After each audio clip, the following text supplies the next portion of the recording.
And hello, friends, and welcome back to GHK Radio Season 3. Season Oh my god. 3. Season 3. Oh my gosh. Oh my goodness. And we all look so different than the last time we were together. Don't we though? I mean, like back in Season 2, we were all 3D, and then now in Season 3, we're all like, let's flip the script a little bit, shall we? We got smushed. We got The a weight little of our bit sins. flattened. But Gosh. It's true though. I like that Oh, explanation. We I just mean, it's true. I'm not. No, I'm. we I couldn't can't believe remain Kai's done perfect this. people, so I we am the got goodest boy. I don't know what you mean. Kai I've been corrupted nothing everyone. But, I've Our been files nothing have been but corrupted. Kai the has goodest boy. squished us. But- This is all Kai's fault. I love it because even though we're crushed by the weight of our sins, we all got glow ups. Like we all look so much better. We are terrible monsters, but dang, we look good. We, as Frodo would say, look fairer but feel fouler. So Exactly. We're like two little butter spread over too much toast. oh my Oh. gosh, We look that's good. right. that is tragic. Oh no. Why'd you put that thought in my head? No, we look great. I love We look great. everyone's look. Girl, Dion, there's something else just a little bit different about you. I can't put my finger on it, but did you get a What? haircut? What? What? Did you get a What? haircut or something? I You just can't look believe What? I just No, love what? it. What? No, my hair's mine. This is how it's always looked.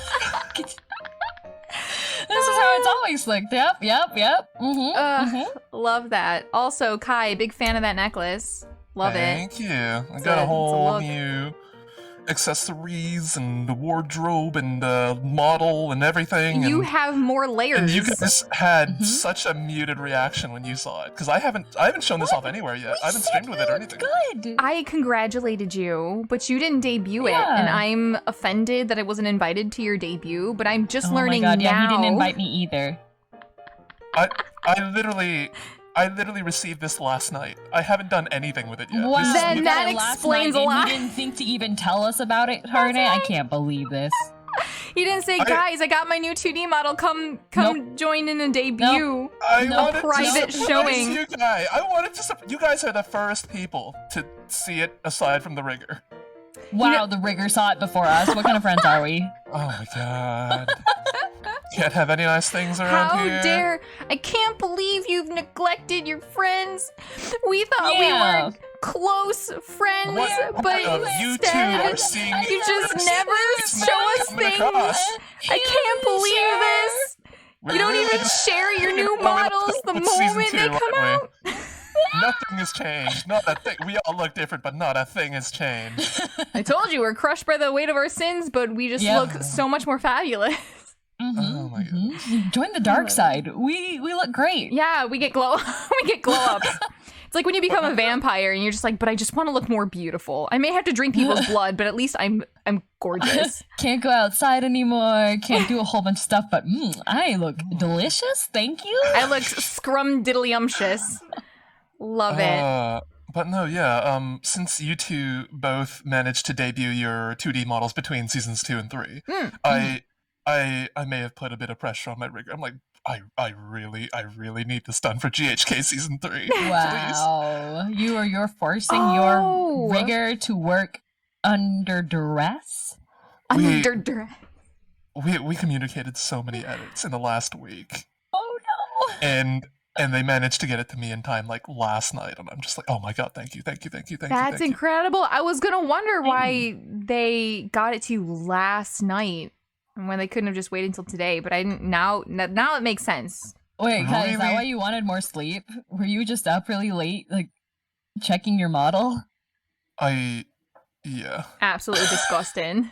Listen, Disgusting. I wanted to The surprise first thing you Kai guys, and I'm says in the morning, disgusting. he's like, I want more sleep. And Harney's like, well, you got an extra hour. And then he gets here and he's, as his Whining name, and complaining.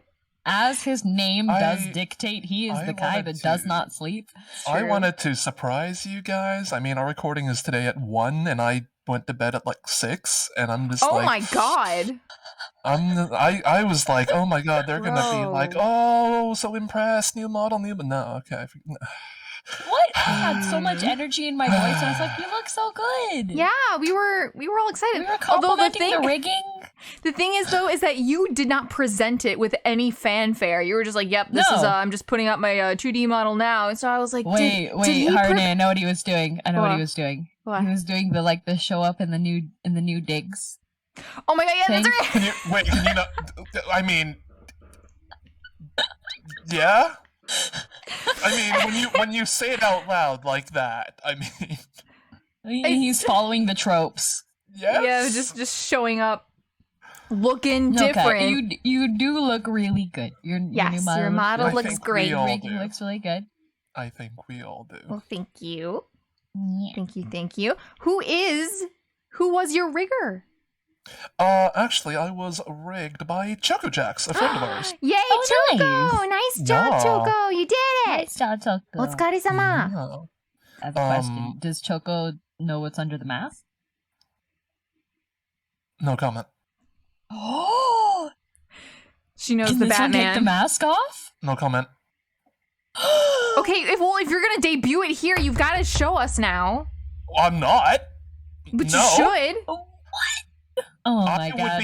I would be the kind of guy to pay extra money for a toggleable mask just to never use it on stream. Yeah, actually. I've done that with my past models. I'm upset at this. Oh yeah, because your past ones did have, Yeah, my 3D model does have a toggleable mask. I just never take it off. I'm upset about that. I would pay money for a feature that no one will ever see. It'll never see the light of day. You know what you should do, Kai? You should make that like a sub goal on your stream. I've thought about it, but I don't really do like subathons and stuff much. So. Yeah, but it would just be really funny because there'd be a bunch of people who'd be like, "Wait, we can see what's under there?" That's true. You would like garner a lot of, like, even if it was just for like a fundraiser, like if there was something, or if, like, I don't know, if you're like, hey, something Vite Ramen sponsored or something. Yeah, like, you could do that as the. You could. Oh, here, I've got a great idea. You should do it for charity. Mm-hmm. I'm changing my name to Charity. Oh. No. Almost spat out my coffee. Dangerous time to drink. Dangerous. I'm charity. Doing it for charity. Hey, okay. Raise money for charity. I'm charity. Last I remembered, hey, this was a podcast not just about me. Let's talk about you guys. I mean, you guys got... What? You guys got fresh new looks, okay? I know that you debuted it. I know that viewers probably have seen it. But for maybe those 2 GHK exclusive viewers that don't watch the rest of our content, why don't you show off what you got going on, huh? There's not a whole lot to show off. I feel like Girl DM's got a lot of cuter things to show off. I just have like expressions, but Girl DM's got movement. She's got motion. I can put my hand up. It's so cute. God. Wow. What else can you do with that hand? Here, let me put this down so we can. Oh, Joel-sama laugh. Love it. Didn't know it was Kai laughing. Yeah, it's Kai's laugh, actually. I modeled after how he laughs. We also have my motion sickness toggle, which is for people when they ask. That's so cute. I love that so much. Cute. It's so cute and horrible. I also have like yandere face. Oh no, love the ketchup. Ketchup. I still have. Oh, but it's transparent on this probably. Oh no, it showed up. There's different ways. Oh, good. And then we've got Anki, and there's this giant vein, and it pulsates. Oh, I love that. I've also, like, the only working emote I have is also pulsating vein. All I've got going on for me is an aneurysm. I can pout. Oh, that is cute. And we also have smug. Oh my gosh. I love facial expressions in models. They're so unique. Oh, when the ears go down. Yeah, the ears go down so I can cry. It's Watch so how hard cute. I can cry. I don't know. It's supposed to make me sad, but I just laughed really hard. I don't know what you did, but you probably deserved it. Thanks. I like how your hair retracts. Right? Put your hair away. Battle mode activated. Oh my gosh. That's so cute. I love that. It's like that. It's like that giant Gundam in what was it? Odaiba. Odaiba. No. Was it? Yeah, it was Odaiba. Yeah, it was Odaiba. Yeah, it just like transforms. And honestly, like, the real thing was really, really slow. It was really, really It slow. was like a 10-minute transformation sequence no. where it just like opens up a little bit. And Yep, and you're just like, oh, it's doing the thing. Oh, that's it? Oh, okay. All right. And it was done. Okay. All right. That was it. underwhelming. Severely underwhelming. And the entire soundtrack that went with it was played on like $10 portable speakers, so you could hear Yeah. you could hear like nothing as it went. It was really bad. The speakers were horrible. Yeah. I'm sorry. That's depressing. Yeah. In contrast, your hair transformation's so much more impressive. I'm more impressive than the Odaiba Gundam. Let's hack and go. Let's hack and go. So how about yours? What Harune. expressions do you have? I have the one I probably use the most, which is a winky face, which I like a lot. I also have a angy face, which for some reason they didn't rig mouth movements for it, so when I'm angry I can't speak. I'm so mad I can't I'm so even mad I talk just to you. That sounds like So Mama there's Kai. When she's mad, she won't talk to me. Mama Rune does the same thing. Oh, She's either goodness. screaming her head off or she doesn't talk at all. And then I have singing, so I can sing because I stress sing a lot. So that works. I have a smug face for when I'm feeling particularly special about myself. Smug is a good expression to have. I like smug a lot. I have blushy face because I make a lot of mistakes and I feel embarrassed for myself. So there's that. And then I have cry. So when Kai doesn't show us his new debuted model, Yeah. even though we're all part of the same heckin' team here on GHK Radio, I can cry my eyes out in front of him, and it's well deserved. I can cry and pout at the same time. Watch how hard I can cry. I can do that too. Oh god. No, like that. No. There you go. But yeah. So those are my expressions, but I have no hand movements. But that's okay. I just have the one hand. It's cute though. I don't have hand movements, but because the pants I wear are so baggy, Choco went to extreme lengths to get the fabric moving for my pants. Yes. But it would be very rude of me to stand up on the table right now as we're recording, so I'll show you guys Do it. No, he should show it on his debut stream. Keep it. Right, Keep it special. yes. Yeah, we'll keep it set. We'll keep It's it like- set. You can have it's like- some things to share, Kai. It's like such a subtle movement, but she went. We had to cut the pants into like so many different layers for it. It was so- Ooh. no. That sounds For like something- fun.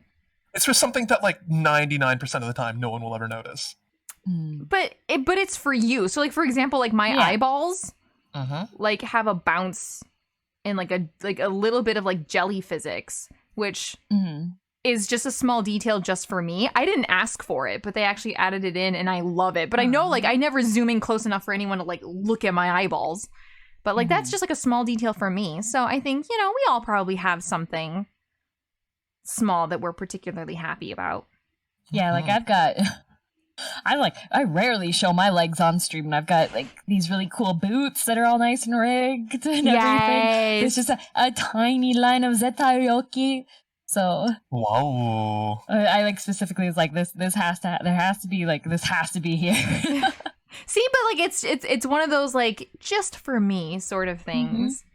So I think even if your pants are broken down into multiple different parts that not too many people are going to see very often, you know that it's there. So they're your pants. yeah, it's Just yours. like what's behind the mask, it's just for me. Except for I've seen it. Haha. Except for I won't tell charity. it. I'm charity. There did it for are charity. very, very few people that have seen my model without the mask. Yeah. Bum bum bum. Y'all are missing out. Kai is restraining his power level for you all. That's right. It's over 9,000. If only that were the case. But hey, Yep. why don't we get started on the podcast? Sure. So welcome everyone back to GHK Radio Season 3, Episode 1. It's been... I can't believe we had 2 seasons behind us already, and I figure we should probably kick this off in standard GHK order. If you're all right with that, girl. Yeah. Sure. Yeah. That's the voice of someone who's totally prepared. Oh, I am so prepared. You having second thoughts about that topic? The one you said you had yesterday? Don't hold back. I'm not going to hold back. Today's topic that I'm choosing is Kai's constipation. No.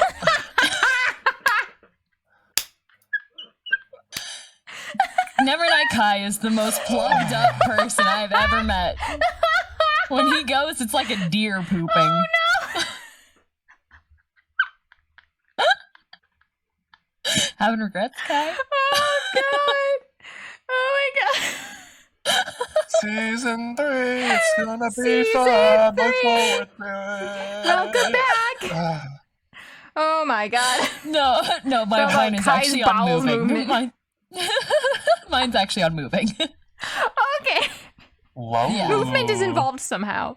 Yeah, movement is involved. And definitely not Kai's bowels because he's so constipated, but my move went pretty well. God. Oh my god. Oh. I did meet Kai in person too. And I can tell right. you just from our interactions, you can tell he's constantly constipated.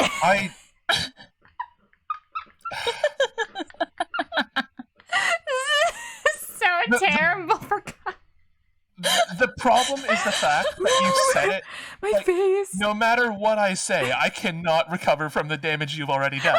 Like, no one's gonna believe me. I'd be like, hey, this is in reference to something we talked about behind the scene. I'm fine. My bowels are fine. But everyone will be like, but DM said you poopy bad. DM said you no poop. DM said that you like plugged up. You gotta get a spoon in there whenever you're gonna do toilet. No. In your throat, you just have a bunch of laxative suggestions.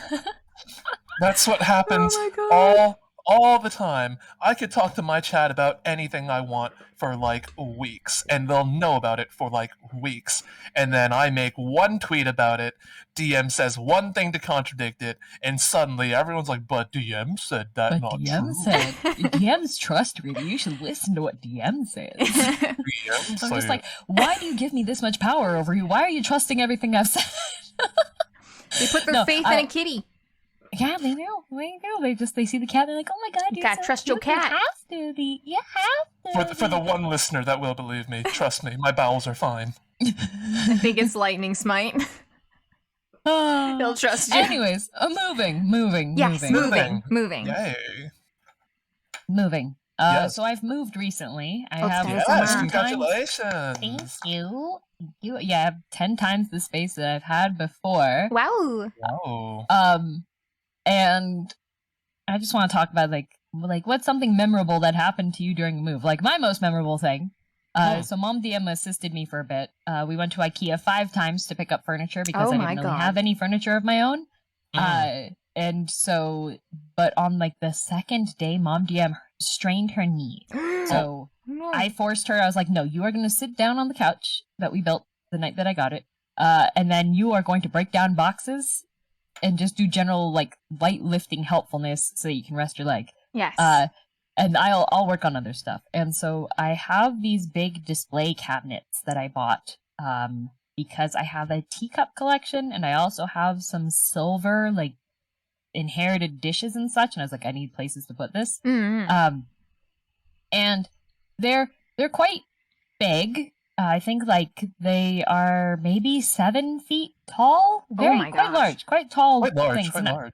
Yeah, and I'm 5'2", so it's quite large. So I was like working on putting stuff up together, and I got those felt sticky pads that you can put underneath the furniture so that it glides smoother across the floor. Yes. Well, while I was moving it, the floor had one section that one of the boards isn't super even. It's sticking up a bit, and it caught the edge of the felt.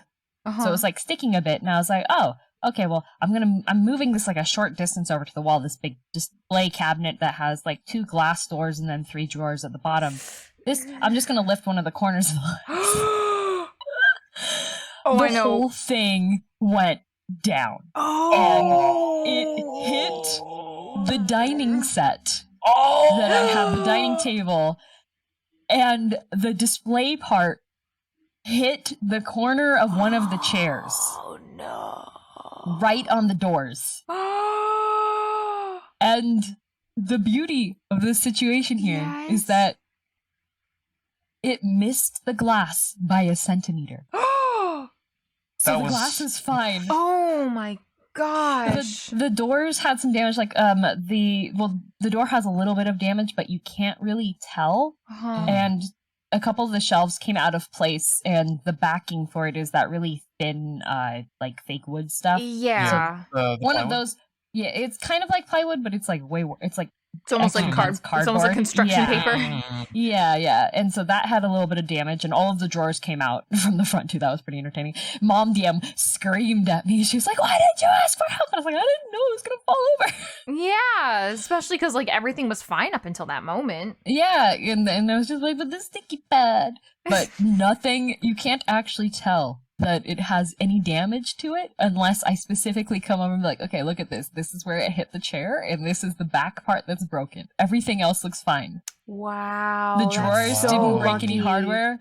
I was just like, oh boy. And Mom Dan was like, well, it's not a move unless somebody drops something and breaks it. And luckily it wasn't your dad, because if it would have been your dad, the glass panel would have been broken. Oh my gosh. Yeah. I think if it were literally anybody else, everything would have been really everywhere. Tragic. Rube Goldberg machine. It would have been so tragic, because the other thing that's tragic is IKEA's super low stock on things, and they don't have another one of those display shelves. Oh, lucky. Super lucky. So I was really paranoid after that, and I waited until my friends were available to come over after they worked, because I have a friend that's he's like 6 foot. It's me. It's not you, but you're also tall. So if you would have been here, you could have done this too. But the display shelves and the display cases I have came with 2 brackets that you're supposed to attach to the wall studs, and then the top of the furniture piece, so that it can't fall off the wall. Oh, that's great. So I didn't put anything into these shelves until they were secured to the wall, because I was just like, what if it falls down again? Right, no, and that's a good point. Yeah. I think you made a smart choice there, but that is such a miracle. Yeah, congratulations on that. Thank you. That's the most memorable thing that happened was me almost absolutely destroying this expensive display cabinet that I was really looking forward to having. Yeah, that was. But it worked out, so it's okay. So what about you two? You have any memorable things from moves? It doesn't have to be as almost disastrous as mine.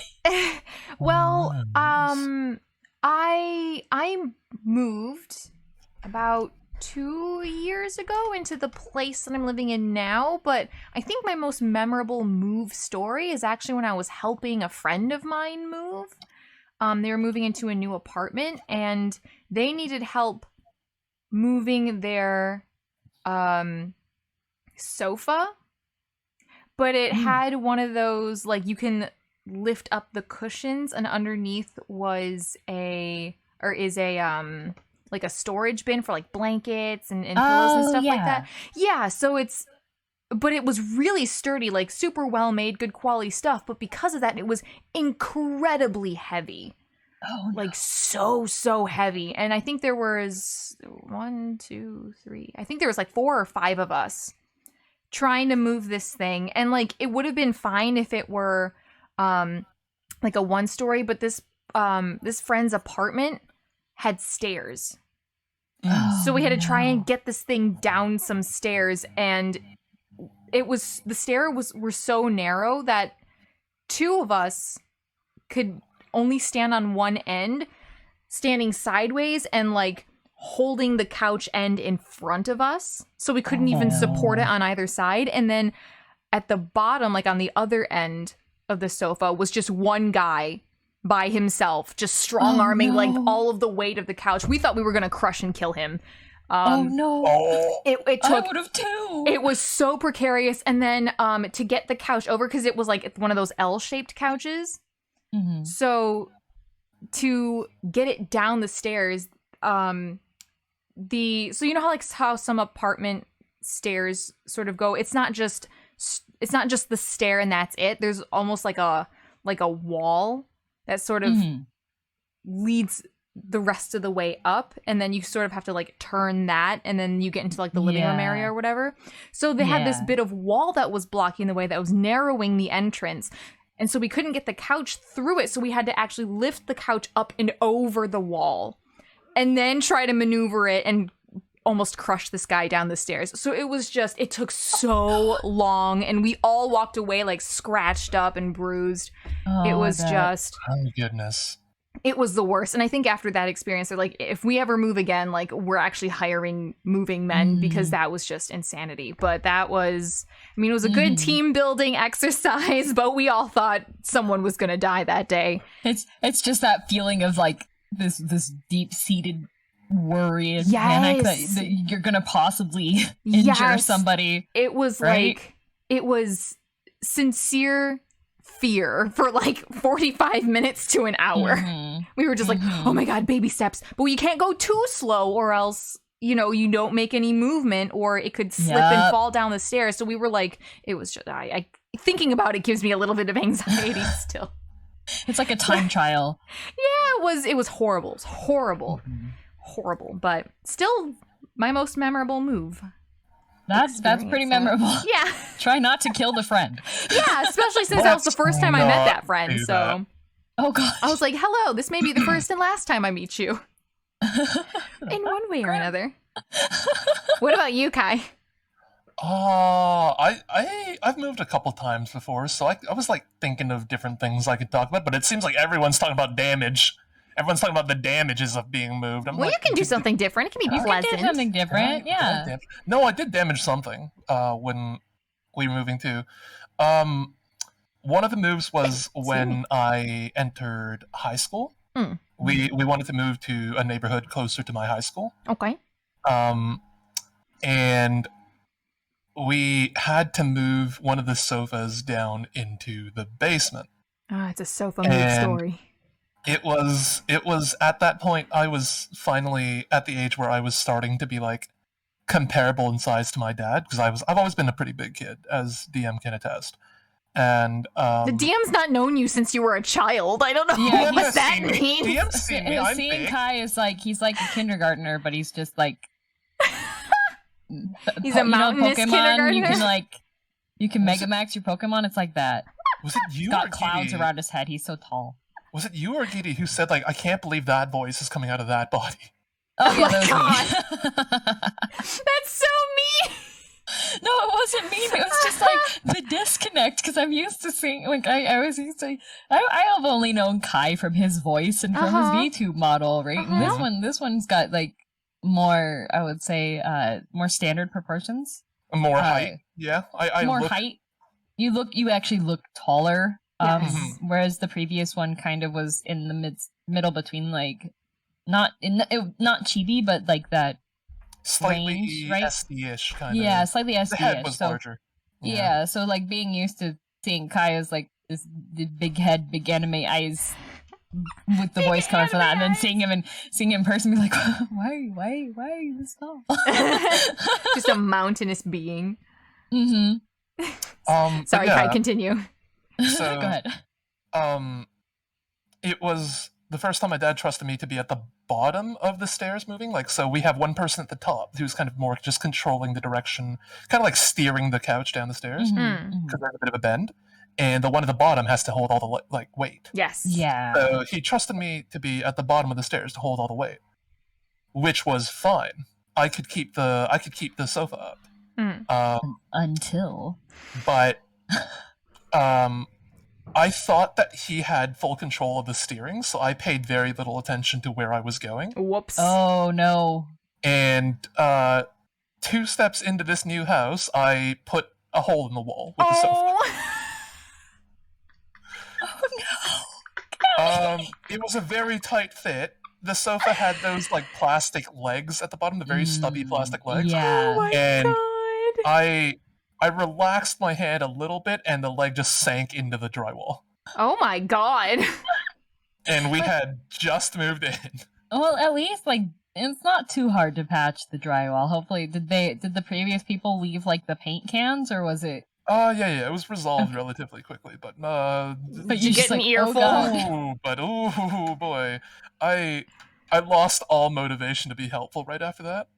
Oh. So- And Kai never helped anyone ever. Yeah. I went up to what was supposed to be my bedroom, and they put all my boxes in there, and it was like there was nothing in the room but these boxes. So what I did was the door to my room, when it opens, like when it swings open, it leaves like this very tiny nook between where the door and the wall is. I just opened the door fully so that there was that nook, and then like stacked all my boxes in front of it and hid in that corner and just took a nap. Kai was so Really emotionally like a traumatized about kindergartner. destroying I the wall. He's just like, nope, going in here. I have very vivid memories of sitting in that corner with nothing in my room. It's just got like magenta carpets and a stack of boxes, and I just sat in that corner, and I'm just like, I don't want to see anybody anymore. I'm gonna get yelled at. Wait, Well- Kai, your carpets are magenta? My carpets are magenta. You never changed them? No, You have magenta carpets? the whole What house year magenta is carpet. it? What? I moved here like How old's your house? it must be like, I don't know, like 11 years ago now, something like that. Oh my god. 11 years ago, magenta 11, carpets were 12? not in style. I don't know Wait, who made no, that but- decision. No, but was the house like brand new, brand new? Relatively. I think it had one owner before us. Who so it's a little decided? older than me. What? What's That's like magenta 70s. Kai, I'm like- I need you I'm to like- take a picture of your carpet. Yeah. I'm like looking down right now. I'm like, is this color magenta? I need you Do- to take a picture of Do your I carpet. call this magenta? Okay, one second. Okay. I'm gonna send it to the group chat. But Sorry, I had to kill a baby I need to spider. see it. so Uh-oh. so that the listeners have something to listen to while all this is happening. I do have another story for when I moved into dorms for the first time for a Oh university. dear. Uh-huh. Because it was my first year university, and it's the first time I lived alone, so to speak, Okay. away from family. That was the plan, but first year dorms, they only had double rooms, so you had to have a roommate for the first year. Okay, Oh. makes sense. And I was like, oh, that's going to be different. I'm used to living with people in the same building, but not in the same room, kind of thing. So, very luckily, I was assigned a corner suite on the floor. So we already had a little bit of privacy in that we only had one neighbor on one side. But also the corner suite was just a little bit bigger. So I thought, well, we have all this room, even if it's divided by 2, I think it'll be okay. Like, that's fine, right? So like the you're allowed to move in 3 days before school starts. So like we started moving in on the first day, and we like bringing boxes and stuff in. It was like surprisingly little stuff because I was like, oh, so this is what it means to live alone, kind of thing. Like I said, clothes. We didn't even have a kitchenette, so I didn't have to bring any kitchenware. Like it was just on a student meal plan. Oh, okay. So it was mostly just clothes and then school supplies. And my roommate didn't show up yet, so I was like, oh, okay, that's fine. So I enjoyed the first night with the entire suite to myself. And then day 2, the roommate didn't show yet. So I was like, oh, lucky, I get to enjoy a second night of the full suite to myself. Okay. And then the third day, the roommate didn't show yet. So I was like, I'm getting a little concerned. School starts Did my roommate die? tomorrow. Where's my roommate? I don't have a roommate yet. So I went to check with the office, and apparently they didn't find out until the third day that my roommate couldn't get into the country. Oh. His visa got denied. Rip. His student visa got denied, so he had to start school a year late. And they're like, well, every other room's been assigned, so I guess you're by yourself here. Oh, that's Wow, okay, so you lucked out. cool. So for the entire first year, I had a double suite to myself. and it Oh was a my quarter dang. gosh. It was so nice. If only you weren't more of a ladies' man. That would have worked real well for you.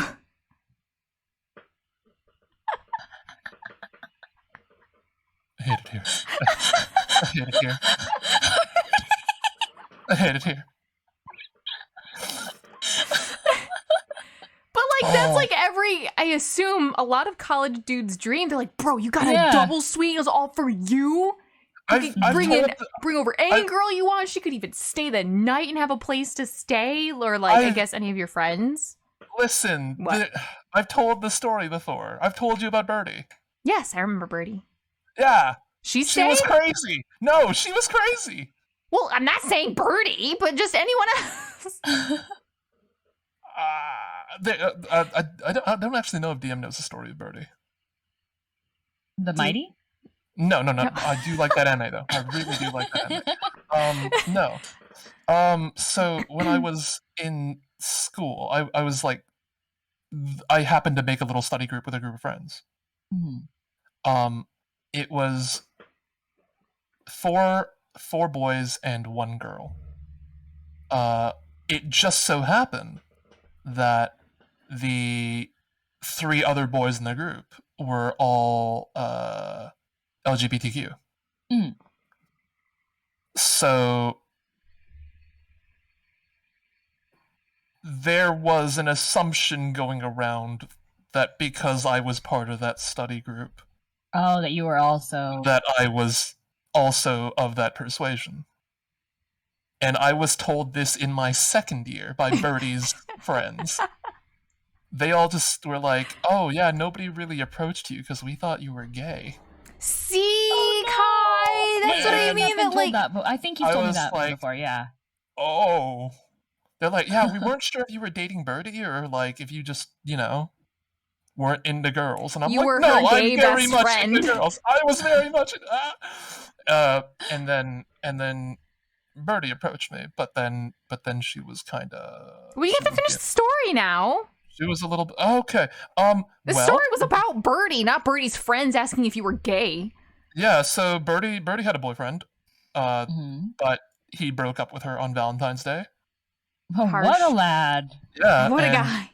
So a day later, she sat me down, and I was like, oh boy, I'm going to be the rebound. Is that how this works? Is this university life? You sounded excited. Oh boy. I wasn't sure what to think. I'm the rebound. It's my turn now. No, but then she sat me down and she's just like, oh, Kai, we need to talk. And I'm just like...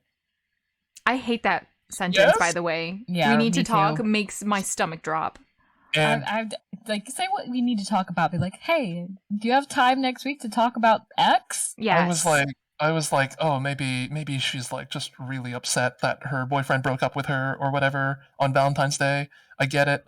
And she's just like, I have something to admit to you. And I'm like, oh. And she's like, my family has a history of ovarian cancer. And I'm like, oh, that came out of left field. Excuse, it is.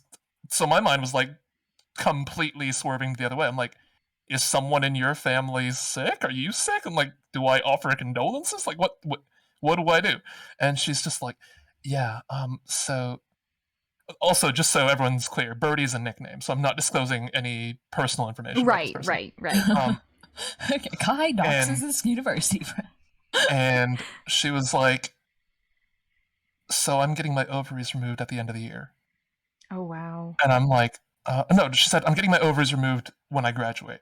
Right, that's what she said. I'm like, I'm sorry to hear that. And she's like, yeah, it's for risk prevention. I'm like, I see. And she looked me dead in the eye, held my hand, and was like, so I need you to give me a baby by the end of the year.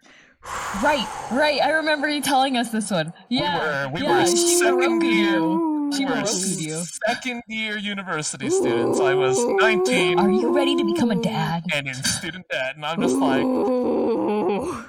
So she took my hand in hers too and looked me in the eye. It was like that anime moment. She's just like, I need you to give me a baby by the end of the year.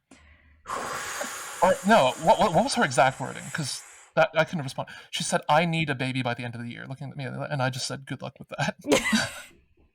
May you find a father. Yeah. Go freeze your eggs and find a surrogate. Thanks, lady. So I very much enjoyed that double suite alone because apparently people thought I was gay, and the one person who didn't think I was gay was really wanted that baby. a little bit horror movie-esque, but yeah. But you know, slash Inuyasha, because that's maybe your family's Moroku's, you know? Yeah. You got a wind tunnel in his hand. Yeah. Exactly.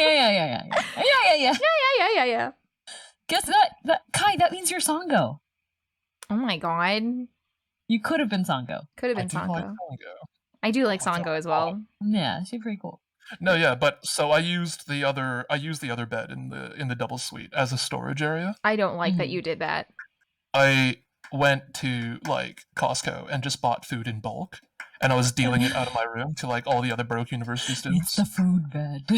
Yeah, it was like I just had Welcome to the stacks and food stacks chamber. of, like snacks, Welcome. instant ramen, this and that, and I was selling it cheaper than the school cafeteria. The food Oh, warlord. that's nice. Yeah, you He could was come. still making a profit. Yeah. Here, have some instant ramen for like $2. Mm-mm. Yeah, that works. I respect that. Yeah, the hustle. Yeah. Got to get by on a dime somehow. There was also a game that my school played. Oh, we're kind of straying from the whole moving topic now, but Yep. there was a game that our school played Oh my gosh. called Zombies. And this Okay. is a university, so university has like thousands and Oh, thousands. is it like the giant Nerf gun battles? It was the giant Nerf gun battle. Yeah. So essentially what would happen was that any student can sign up. So this could be a game involving hundreds of people, and it took place over a week. But if you were participating, you needed a bandana. If you wore the bandana around your head, you're a human. But if you wore it around your arm... No, sorry, other way. If you wore it around your arm, you're a human. If you wore it around your head, you're a zombie. And it's basically a big game of tag. If you're a zombie, you have to tag a human. If you're a human, your only defense was to go buy a Nerf gun and shoot the zombies. If the zombie gets hit, they have to remove their headband and lower it to their neck for 10 minutes. It's all based on honor system. But so that's like a week-long game, and everyone's like moving between school buildings in squads, and it was like a super big deal. And I was the Nerf gun darts supplier because people don't pick up their darts. Yeah. So you just walked around campus grabbing stray darts?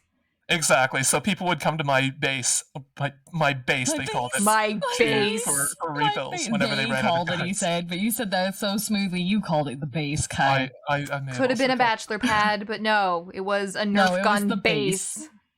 It was zombie survival base. It was headquarters. All right. I had a decent university life. Leave me alone. No, you know what? I respect it. I respect it. We had zombies at my university too, except for it was like 5,000 people. Ooh. And that was quite chaotic. The riot police got called a couple times. Uh-oh. Yeah. I don't think we did anything fun at my Oh my god, campus. your carpet? Oh, let's see. Let's see his carpet. I don't know if that's magenta or like wine red. That looks like wine red, but that's still wine red. That is still a choice color. That's like walking around in blood. Like I imagine that if anyone's seen Castlevania, yeah, or The Shining. The Shining, yeah, that too. Where just the ground is just covered. Listen, I in moved red. here when I was like 13. I didn't make these decisions. Well, I no, just we're not made blaming you. We're just We're not shocked it blaming never you. changed. It's you know when you go through like house listings that you're just like anytime you find one that looks kind of sus, you send the pictures to your friends, be like, oh my god, look at this. Look at this. That's one of those. Yes. Oh, that reminds me. The fact that you said sus somehow reminded me. Oh dear. It wasn't this building itself that was suspicious, but as we were moving in, not long afterwards, a new neighbor also moved in. Like the two houses side by side were being sold. Mm. I have a story for that too. Okay. It was apparently so let's just say this is the neighbor plot. In the neighbor plot, there was the old cellar, and then there's the new family moving in. Mm-hmm. And they struck a deal for the next door house. As we were moving in, we're just seeing this all happen, kind of thing, and we're getting to know the new neighbors and all that. Mm-hmm. And they struck a deal, but then a week later, it turns out that the seller found out that they could have made a lot more money. They didn't realize that their lawyer made a mistake and undersold. Oh no. That sucks. By a significant margin. Oh no. So they went to the buyer and was just like, hey, nullify the deal. Like we're not going through with it. But it was all legally done. Like it was all the The buyer did nothing wrong. They legally did nothing wrong. They Right. acquired the house legally and everything. They signed all the paperwork. Both sides signed the paperwork. It was due to the seller's negligence. Yeah. Or the I'm not sure if it's lawyers. them or whoever, that they undersold. Yeah. I think that guy just has to take the L on that one. He screwed up. Well, they refused to take the L on that. So, when they sold the house, from what we were told, we weren't actually there, but apparently it came with some very nice fixtures. It had like a nice diamond chandelier kind of thing. Diamond chandelier? I don't know. That's how it was described to Wow. me as a kid. Or like some sort of like really fancy chandelier. Okay. It had like really nice interior, and especially the doors, it had a very, very nice stained glass design. Oh my gosh. Well, I like stained glass. shortly before the occupancy date for the new buyers, just as the old ones the sellers were leaving, they came and knocked on our door one night in the middle of the night, and we're like, oh, this is a little odd. And the husband, seller, Oh, I remember this now. was carrying his 2 front doors with the glass stained design. Oh my god. He had taken them off the hinges, was holding them in front of us, and I was like, hey, I gotta leave town for a bit. Do you mind holding on to these? A friend of mine's gonna come pick them up in a few days. No. And we're just like, absolutely not. Yeah, you don't get us involved in the shenanigans. Don't you dare. So then a couple days later, when it's occupancy and the new buyers came in, the doors were off its hinges. The chandelier was smashed. Smashed? The entire interior was ruined. All the walls were like had holes punched into them. The cabinet doors were all broken. The mirrors were just like shattered. The sink porcelain was cracked. So that's a revenge one. Right. The sellers just destroyed the house. Just so that they could spend as much as the old owners would have made repairing the place. And but that's their fault. That's horrible. Yeah. They're and then they poor fled neighbors. the country. Ugh, that's horrible. They we found the doors too. You found them?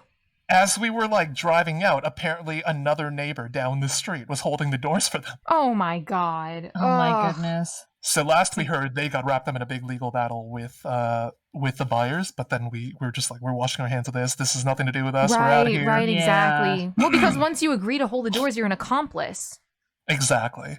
Oh my god, that's so messed it was like up. a whole thing where like I think the husband fled to like Hong Kong, but then like the wife fled to like Indonesia, and they had like they're just like on the run, and it was like crazy. That's crazy. What the heck? They should have. That's all their fault though. Like, I mean, of course, their real estate agent should have been able to properly price the place. Yeah, that sucks. So. Because they were like not even subtle about it. They were like gloating that they were like leaving the country because that would be outside the jurisdiction of the like whatever this case would be. That's still disgusting though. Like that's not how you handle it. It was. I mean, it's a juicy story for me to tell. Yes, absolutely, but wild, absolutely wild. Yeah. Absolutely bananas. Bananas. B-A-N-A-S. Okay, Gwen Stefani, it's your turn for a topic.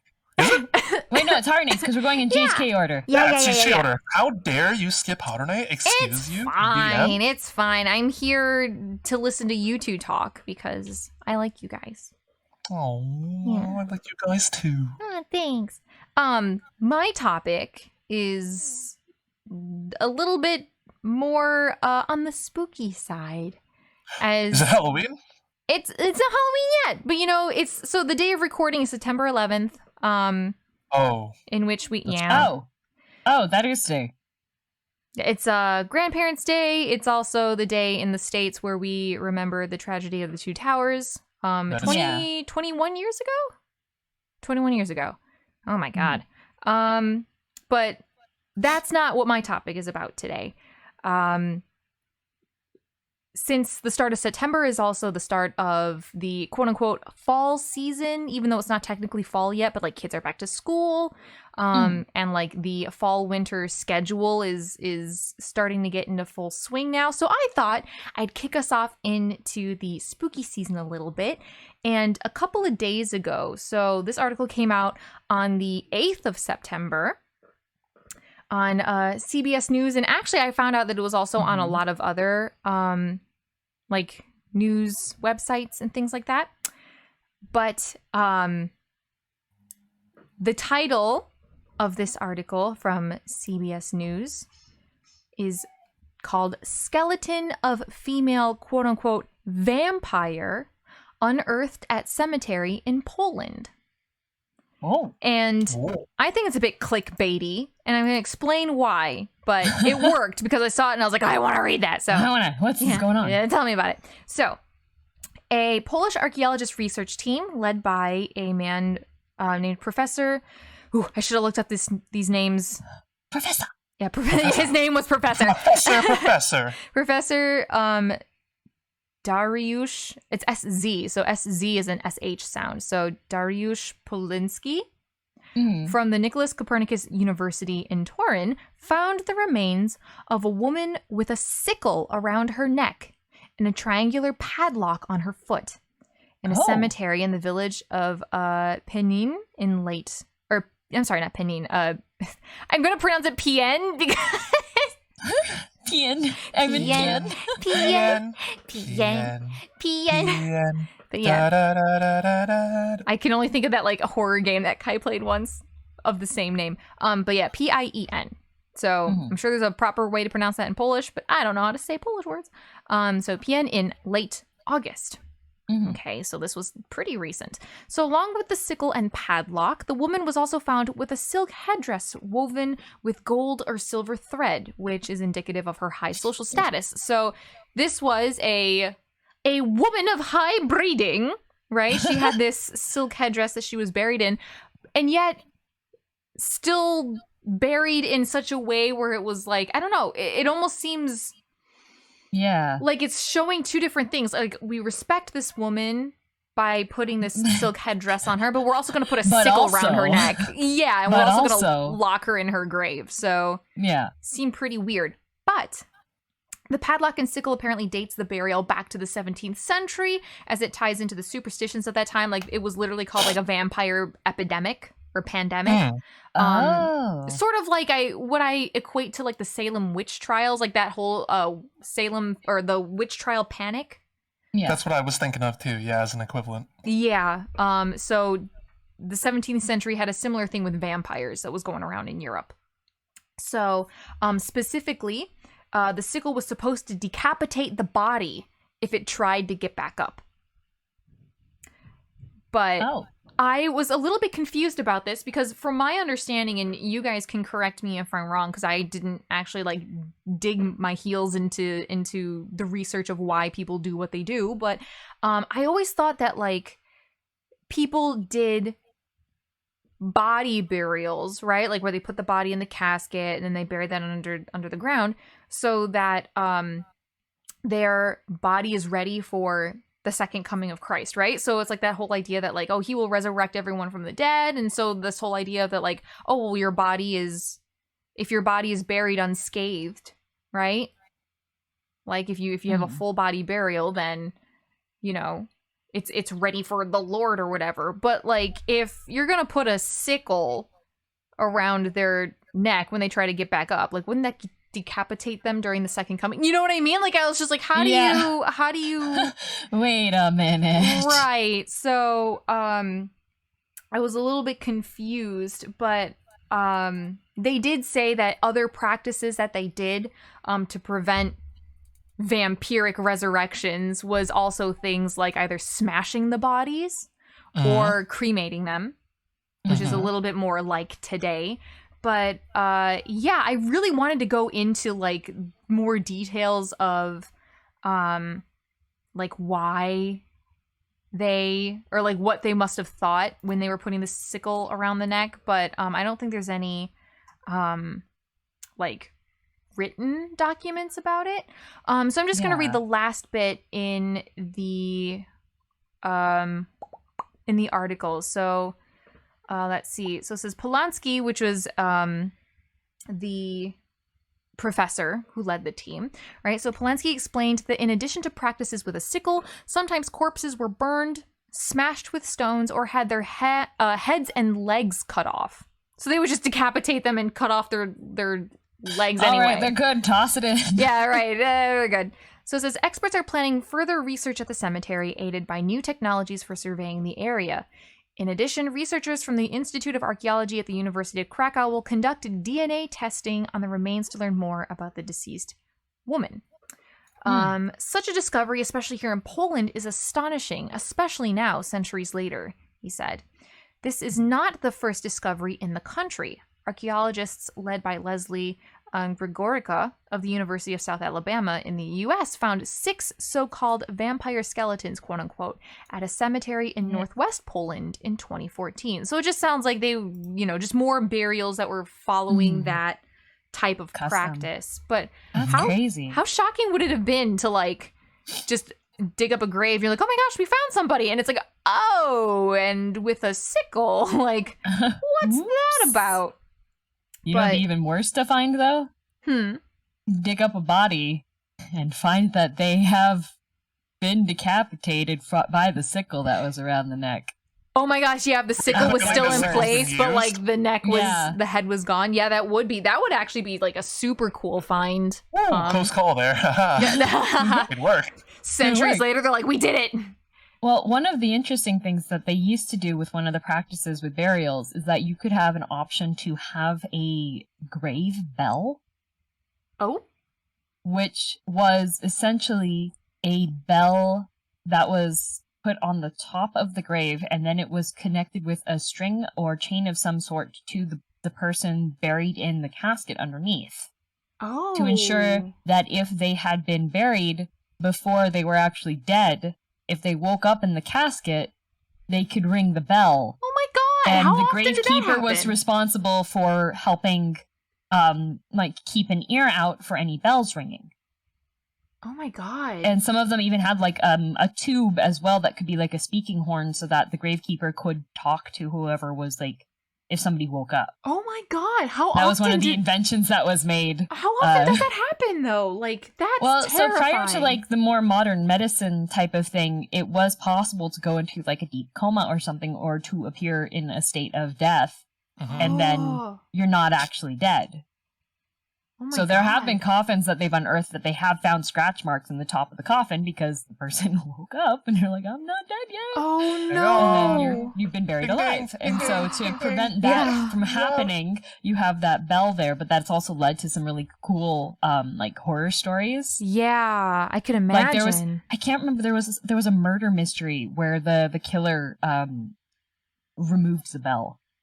Oh It's just no! Yeah, so there's there's a lot of interesting things that have happened with different burial setups. Yeah, that sounds like a recipe for scary stories. Especially if you centuries later or however many years later, and you're some ghost hunter or some punk kid who just wants to go to a spooky place, and they go to the cemetery where, burial bells were a thing, and you're just in there late at night and you pick up EVPs of bells ringing. How insane! There's actually a story that there was a gravekeeper and he's making the rounds of the cemetery one night and he hears one of the bells ringing. He goes over to the grave and the bell continues to ring and he leans over the speaking horn and he goes, hello? And here's a voice back. It's like, hello, I'm not dead. I've been buried alive. And he responds back, is this Emily? He's like, yes, this is Emily. Emily, are you 35 years old? Yes, I'm 35 years old. And he goes, well, Emily, according to the gravestone, you died in 1908 and it is 1952. Oh my god. Whoa. And he cuts the bell off. Full body chills. Spooked. Yeah. Having a conversation. Why did they sound like an over the phone, it's me scam? Right? It's me. No, it's the Chinese one. Here, Kai, wait, can you imitate the Chinese scam calls?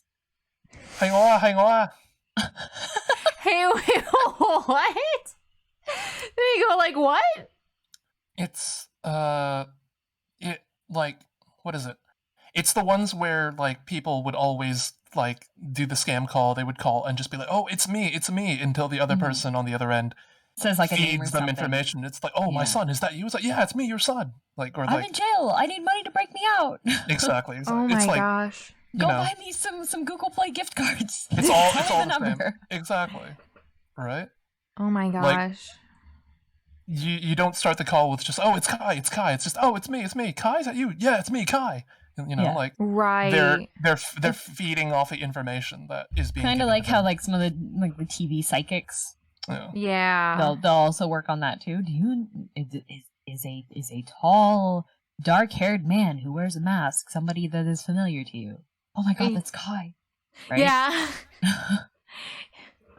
Where they'll like use very generic umbrella kind of terms to like Right. get you thinking of anything. Right, that makes sense.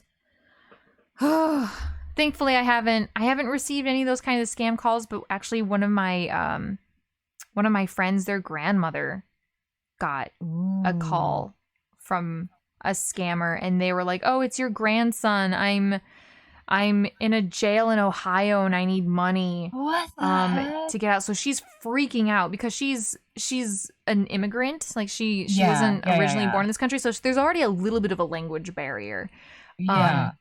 So she freaks out, calls her son, which is my friend's dad, and she's like, "Oh my god, have you heard that, you know, your boy's in Ohio and he's in jail and he needs money?" And he's like, "What are you talking about? Like, I just talked to him like 15 minutes ago. He's fine. He's at home. Like, you know, though." And they're like, "No, he's in jail." Like, no, he's not in jail. Like, that was a scam. Like, you can't believe everything like over the phone. But like, can you imagine how frightening that would have been for an elderly person who's just like, "Wait, I thought," Right? you know, because like, who lies to you over the phone? Like, you think the phone is, you know, is just communication between close people.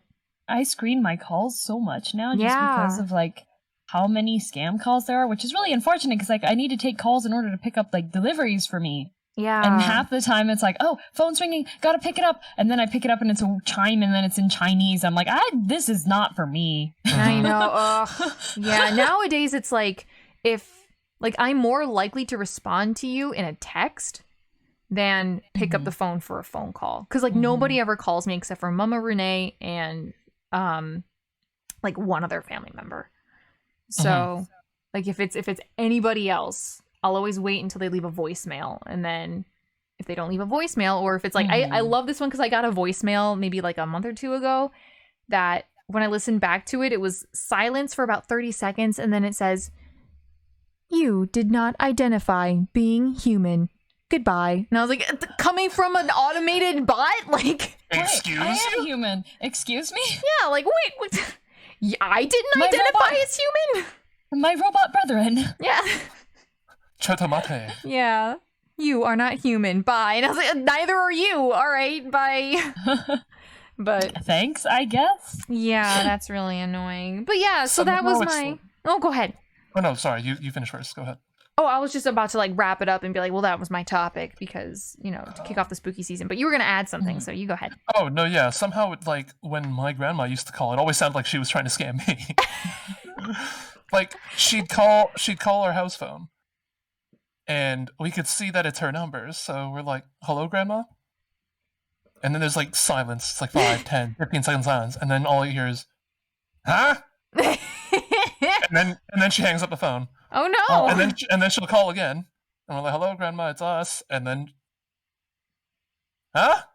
And then she'll hang up again. And then it's always on the third call where we're like, "It's still us," and it's like, "Oh, Kai, oh, it's you. Oh, the last two. The strange man picked up the phone the last two calls." Nope, it was me all 3 times. It was me the It's whole always time. me. A The stranger. strange man picked up the phone. Oh my gosh. The world is dangerous. Yeah, I would say Kai's a strange man. How dare you? This strange creature answered the phone. This strange man won me a panda wearing a watermelon hat from a gotcha machine. UFO catcher. He did. I did. Oh yeah. my You still have Watermelon Panda? Yeah, of course. It's next to the dollhouse. Oh. Wow. I'm the strong, the only one who wins claw game machines. That is me. That is him. So, Kai? Yes. What is your topic, sir? My topic, actually, between season 2 and 3, I've started doing this kind of thing on my Wednesday streams, where me and a friend of mine, Cece, we're meant to be playing Stardew, but more often than not, we kind of like just devolve into a nostalgia like podcast. We just talk about like childhood things.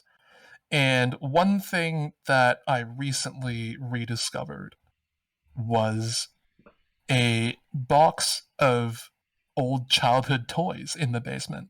And I thought, oh, how appropriate. I know DM's moving soon, so DM's probably rediscovering a lot of old things that she hasn't thought about in years. I wanted to talk about childhood toys, namely, what was your favorite toy, but also, what is a toy that, in retrospect, thinking about now, like, that's kind of weird. Why is that a children's toy? It doesn't have to be one you own specifically, but I just wanted to. I just like being nostalgic. So I could. My number one favorite childhood toy. I still have it. It's a stuffy. And it is a little leopard that I'm sure used to be more fluffy, but it is not fluffy anymore. It is a well-loved leopard, and its tail came off multiple times too. I used to tie a string around its neck, and I would drag it around the house as well. Like a pet leopard. My pet leopard. This was a little one. But it was when I was little, I couldn't say leopard. So I said lumpard. Lumpard? It was my lumpard, and so that's Stuffy's name. Its name is Lumpard. Oh my god, that's so cute. I just ugly laughed, but that is adorable. It's like snorted into the mic. It's not a cute stuffy or anything. It's got like, you know those dogs that are missing all but one front tooth and it kind of like sticks out in the front? Yeah.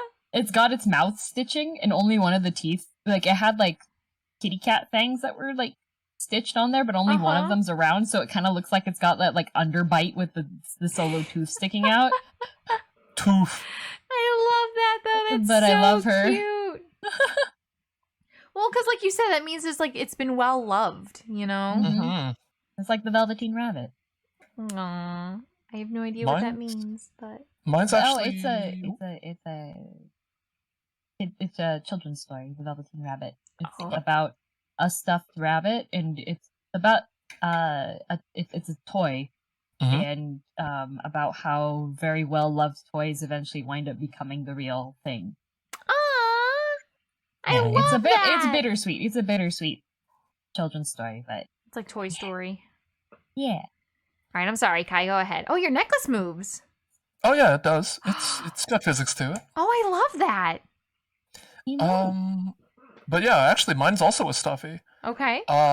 It was one that Papa Kai apparently bought while I was still like I wasn't born yet. Okay. Mama Kai was still pregnant with me, but he apparently showed up to the hospital with a stuffed polar bear. Aww. Except Snowball, the name of the polar bear, like, Snowball was 4.5, maybe 5 feet tall. Oh my gosh. It's one of those really, really big carnival bears. I'm fairly certain if I stood it next to DM, it would be maybe not as tall as her, but just about. Probably. Wow. And, so yeah, Snowball has been with me since before I was born and still sleeps in the guest room in the basement. Oh, I love that. Hooray, Snowball. I actually, in my previous house, we had like a spiral staircase going upwards. Okay. But right next to the staircase, like kind of between the first and second floor, we had this very, very tiny little platform area. It wasn't a lot of space. It was just kind of like taking up the corner, tucked behind the stairs kind of thing. So we would put Snowball there.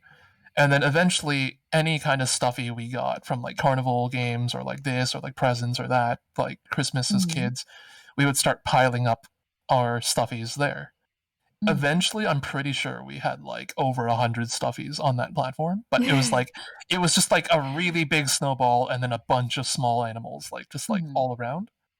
His And snacks. me and my brother would often, as children, climb over the banister of the stairs onto the platform and just like bury ourselves in a pile of stuffies. I love that. And I have fond memories of that, but eventually after we moved and we grew up, like, a lot of stuffies were donated. The only ones we kept were a matching pair of huskies, one for me, one for him, and Snowball. Aww. I like So- that you guys decided to keep the huskies that are matching. Yeah, mine was a gray-white one. His was a black-white one. That's so cute. And they are also downstairs guarding the guest room. Do they have names? No. I think I just called it Husky because I was not a creative kid. It's Snowball and Husky. And the other one that my brother had. Whatever his name is. Well, that's not your job to remember his name.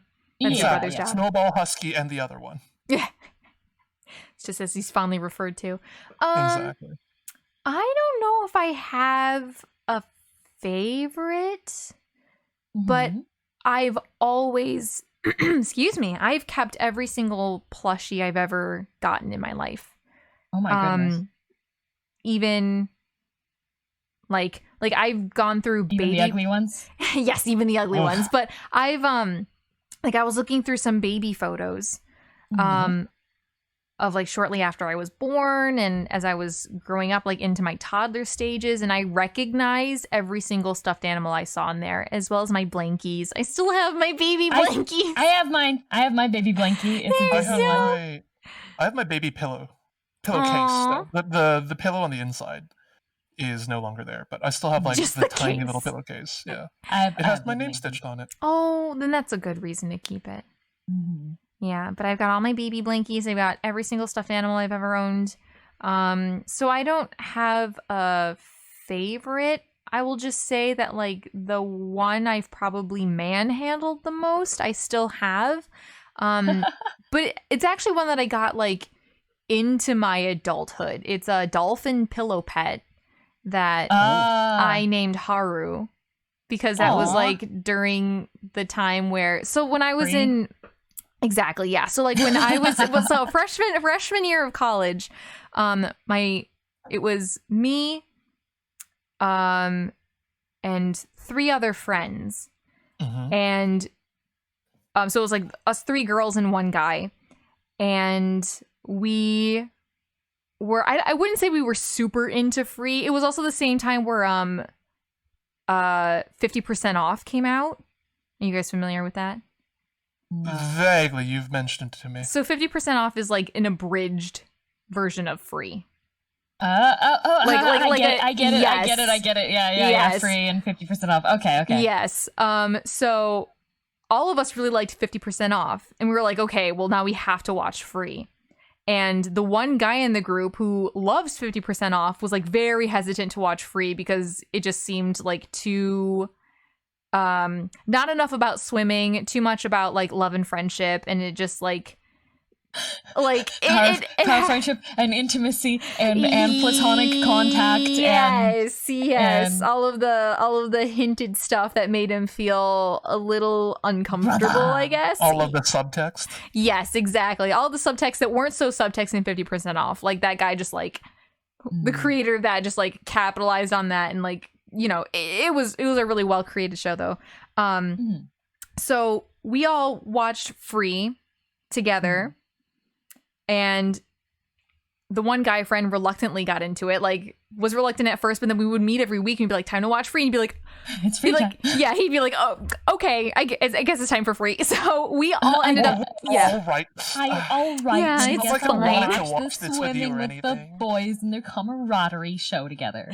It's because the girls want to watch it. I'm just watching because the girls want to. Yeah. There's nothing more interesting for me to watch, so I'm gonna watch it because the girls want to watch it. Yes. And just like, you can say that you like watching the camaraderie bromanship swim show. It's okay. Yeah. Well, he will never admit to it. But we all got pillow pets. and we all got the respective animal and then named it the respective characters. Oh my god! That is so cute. I love it. Yeah. So I have Haru the dolphin, and then another friend has Makoto the killer whale or the orca. Another friend has Nagisa the penguin, and then I love Nagisa. I know. And then our boy, the one boy in the group, got the shark and named it. Of course he did. Rin. Of and course he did. He still has has it. The OTP man. He got the OTP man's. Oh, of course he did. Of course he did. And he still has it to this day, and it is in pristine condition. Like, while my Haru is like really dirty and like muffed up because I've like rolled around in it for years and like was always like my every night snuggle buddy and my every night pillow and everything like that. He takes such good care of Rin, like not a muss on him, and it sits to this day on his bed still next to his Mikasa body pillow. Oh my! Which we got him as a joke for Christmas. That's beautiful. So that's absolutely beautiful. His bed just looks like he's got his shark. Yeah, and his waifu on a pillow. That's but amazing. I just love. He was just like so reluctant from the start, but like this whole like friend group thing that we've done, he was like totally in on it and is like 100% a part of it, and it's just. And he still keeps on. Aw, that's really sweet though. Yeah, and he just like takes such good care of it. You know, like mine clearly looks like well worn and well loved, and he's in a dire need of a bath. But Rin is pristine. Like Rin just looks fantastic. Yes, just like he's aged very well. Like he's a very handsome man in his 40s now. Mine just looks like decrepit. I think Rin would be the type of person that would age gracefully. You know? Probably, yeah. I think he'd look pretty good. But yeah. That's amazing. That pivoted from my favorite stuffed animal over to my friend's stuffed animal. Yeah, but I love it for that reason, though, that because it's like this greater thing than just, hey, it's just my pillow pet. Like this was a group thing that we all decided to do together that was sort of a joke, but then became reality. And, you know, it's like the thing, it's like one of the threads that connects us all still. And I love that. It reminds me of that time in my life. So, yeah. What about... That's so cute. Yeah. I've never actually watched Free, but you do like Ko, though. Very well did animated. Notice it because of Ko, yes. Yeah. Very well animated. Because it actually happened because I was like looking around for reference images on like Anime Character Database or whatever it was called. And I have a preference when it comes to like anime character types. Oh, we know. And it was red hair and ponytail. And database returned this one character with red hair and ponytail. And I was like, oh my goodness, she is like the ideal. She is perfect. But she is obsessed with muscles. I didn't know that because I didn't even know where she was from. And that's what put Free on my radar. It was the fact that, oh, it's Rin's little sister. But I wasn't sure if I wanted to watch it just for her, because it looked like she was like a side character. It looked like she wasn't appearing that much. So then while I was umming and erring it, like time passed, and it's just been like, I just kept putting it off and never actually watched it. It exists. I just have to know that she's there. It's there. She's there. I appreciate her aesthetic. Yeah. I'm not bothered by, male camaraderie subtext or anything in a show, but it's like, I was just like, I didn't really have a strong interest in it to begin with. And it was like, the only character I had big interest in was a bit character. So I was like, should I? Shouldn't I? Should I? Shouldn't I? And then time just went on. I would say because my interest, or like as a group, our interest in Free stemmed from the 50% off Abridged show. So if you wanna like be entertained by it, but you don't want to commit to the show, I kind of recommend checking 50% off. And then if you like actually want to know like how these characters interact like within the actual storyline, and how much of this is like satirical and how much of it is like, wait, no, he's like really on the nose about this, then you can check out Free. I think that's sort of the order that we did it. So I thought it was kind of fun. Yeah. So you can still get something and it's entertaining. I don't know if it's just me though, but I'm not really entertained by like abridged series. That is like unfortunate. that kind of satirical humor isn't really for me. I don't think. I'm sorry to hear that because I thought it was really good. I really liked like Yu-Gi-Oh! Abridged. Yeah, Yu-Gi-Oh! Abridged was my first big abridged that I got really into, and then the Naruto abridged was like a temporary thing, but I thought that one was pretty good. Code Ment is probably my favorite. It's just like I can take it in small doses. Like if it was like a YouTube clip, it was like 1 or 2 minutes of satire. I'm like, I think it's pretty funny, but it's like I feel like that style of joke overstays its welcome for me. If it's like, you know, a whole episode or a whole series of nothing but satire, it's like that kind of. I don't know. It just doesn't entertain the same way. I don't think it's not quite like that. I would say they do like a job of. It's not always fully satirical. Like a lot of the times, it's just pointing out how ridiculous some things are. And then in a couple of hours, the sun will rise. Actual 4Kids dialogue. Yep. So it's not quite. I don't know. Maybe They all vary. I think there's varying levels of styles for them because I think like Yu-Gi-Oh! Abridged definitely played off of the card games on motorcycles and such, right? Card games on motorbikes. Card games on motorbikes. I think I've only watched a couple episodes. I think I've only watched a couple episodes of like DBZ Abridged, and that one's pretty good too. I like DBZ Abridged. UBW Abridged, I think. So like I guess I haven't really given it much of a fair shot, but I don't know. I wasn't as entertained as my friends were. Oh my god! Wait, but you like my goodness. Okay, yes, so but I like that one skit. And you also like the one guy that makes the songs. Oh yeah, Tom Cardy. Let's go back to Dinosaur Island. Yeah, but like Tom Cardy songs are like 3 minutes. Like if it's 3 minutes of content, if it's short, you have a literal whole playlist that's just Tom Cardy that we listened to for over an hour. What do you mean if it's just 3 minutes? I think it's worth a shot, Kai. I think you need to give it a fighting chance because your argument. But at the same time, like your have preference more holes in them than the Titanic. All right. But you know what? Like your preference is your preference. Like you shouldn't have to defend why you don't like something. But you know, I think we're just saying like give it a shot because I think you might be surprised. But if you try it and you don't like it, we're not gonna poo-poo that. It just occurred to me, wasn't there? DM's very much gonna poo-poo that. Oh, she might. I can't. Well, Google because Kai can't poo-poo because he's constipated. Oh my god! Wait, I just remembered though they did a Kuroko no Basuke abridged, and I forgot what that was called, but that one was really good too. Oh shoot, what's that called? Okay, hang on, I gotta find it. Kuroko no Basuke abridged. KNBA. Yes, KNBA. Yes, I actually thought that was really good. That is like a lot of the abridged names are very smart. Yeah, 50% off like blew me away. That's a very good one. I love that title. KNBA, that's also very good. That rolls off the tongue, KNBA. But yeah, Code Ment also great. I do like that one. I think I've only ever seen that one skit from Code Ment. The I'm at Soup. Yeah, that one. That's like the famous one.